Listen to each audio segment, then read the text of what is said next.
বয়স ১৯ বছর ছুলেও শারীরিক গঠনে সে যেন এখনো ১ বছরের এক নিষ্পাপ কোলের শিশু। চাঁদপুরের মতলব উত্তর উপজেলার সোহানের জীবনটাই যেন এক নির্মম ট্র্যাজেডি। জন্ম থেকেই হরমোনজনিত বিরল শারীরিক জটিলতার কারণে থেমে গেছে তার স্বাভাবিক বয়সের বৃদ্ধি।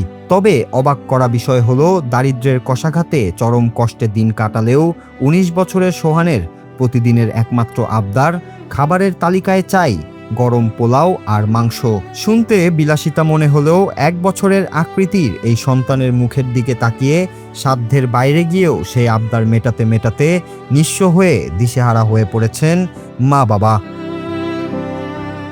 মতলব উত্তর উপজেলার গাজীপুর দক্ষিণ গ্রামের নাসির উদ্দিন সরকারের পরিবারে নেমে এসেছে এক নিদারুণ আঁধার। পরিবারটির মেজ ছেলে সোহান যেমন বিরল শারীরিক সমস্যায় আক্রান্ত, তেমনি তাদের ১১ বছর বয়সী ছোট মেয়ে মিম আক্তারও জন্মগতভাবে শারীরিক প্রতিবন্ধী। দুই সন্তানকে স্বাভাবিক জীবনে ফেরাতে চিকিৎসা করাতে গিয়ে তিলে তিলে জমানো পৈতৃক ভিটেমাটি থেকে শুরু করে ব্যবসা বাণিজ্য ও সর্বস্ব হারিয়ে আজ পুরোপুরি নিঃস্ব বাবা নাসির উদ্দিন।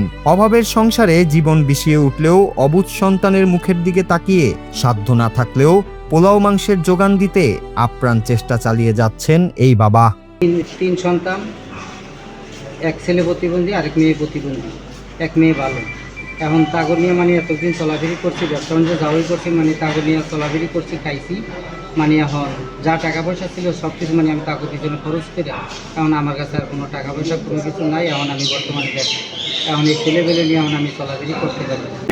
নর্মাল পানি পেলে ফলাইটার মুখতে মাননীয় প্রধানমন্ত্রীর কাছে অনুরোধ, আমার বাচ্চার পাশে একটু দাঁড়াবো, আমাদের একটু সাহায্য সহযোগিতা দিয়ে আমাদের একটা দোকান করে দিয়ে দিলে আমরা একটু চললে ফিরে খাইতে পারবো। দীর্ঘদিন ধরে দুই সন্তানের ব্যয়বহুল চিকিৎসা আর লালন পালনের খরচ জোগাতে জোগাতে আজ পরিবারটি চরম সংকটে দিন কাটাচ্ছে। চোখের জল মুছে সোহানের মা আয়েশা বেগম ও বাবা নাসির উদ্দিন সরকার আকুল আকুতি জানিয়ে বলেন, সন্তানদের বাঁচাতে গিয়ে তাদের সব শেষ হয়ে গেছে।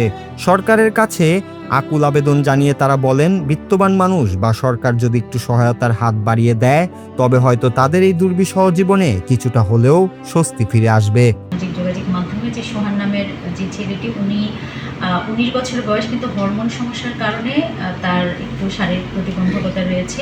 আমরা তার পরিবারের সাথে যোগাযোগ করেছি এবং তার ১১ বছরের একটি বোন আছে, সেও শারীরিক প্রতিবন্ধী এবং তার পারিবারিক যে কন্ডিশন, এখন তার বাবার আসলে স্থায়ী কোনো ধরনের কোনো কর্মসংস্থান নেই, যার জন্য পরিবারটি আর্থিকভাবে খুবই দুর্দশার মধ্যে দিয়ে যাচ্ছে। তো এই বিষয়ে আমাদের সম্মানিত জেলা প্রশাসক মহোদয় আমাদেরকে নির্দেশনা দিয়েছেন যে লোকাল প্রশাসন হিসেবে কোনো একটি ব্যবস্থা গ্রহণ করার জন্য। তো স্যার নিজের স্বেচ্ছাধীন তহবিল থেকে কিছু আর্থিক সহায়তা করবেন, পাশাপাশি আমরা উপজেলা প্রশাসনের উদ্যোগে উভয় ভাবেই আর্থিক সহায়তা দিয়ে, আমার মনে হচ্ছে যে আর্থিক সহায়তাটা সরাসরি ব্যবস্থা করে দেওয়ার জন্য আমরা উদ্যোগ নিব, যাতে পরিবারটি আসলে একটা দীর্ঘস্থায়ী সময়ের জন্য তাদের কোনো আর্থিক সমস্যা না থাকে। এদিকে সামাজিক যোগাযোগ মাধ্যমে ১৯ বছরের সোহান ও তার পরিবারের করুণ চিত্র ছড়িয়ে পড়ার পর বিষয়টি নজরে এসেছে প্রশাসনের। মতলব উত্তর উপজেলা নির্বাহী অফিসার মাহমুদা কুলসুম মনি জানান, জেলা প্রশাসকের নির্দেশে ইতিমধ্যেই পরিবারটির সাথে কথা বলা হয়েছে।